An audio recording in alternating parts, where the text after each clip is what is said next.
You talked about culture and discipline as hallmarks of the military, and hopefully a kind of bulwark against the potential for unlawful or unconstitutional orders being carried out.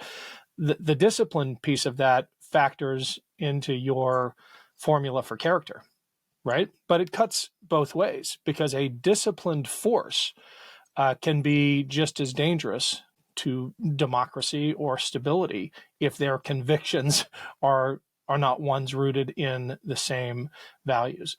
And this is something that, as a thinker, as a general, you've done a better job at articulating than anybody else when you talk about the conviction of the enemies you faced in battles far afield. Yeah, and Ken, I think you're exactly right on that. The discipline can be imposed, or it can already be there in a group of people in an army or a military entity. And that can be reflected in suicide bombing. That can be reflected in kamikaze strikes.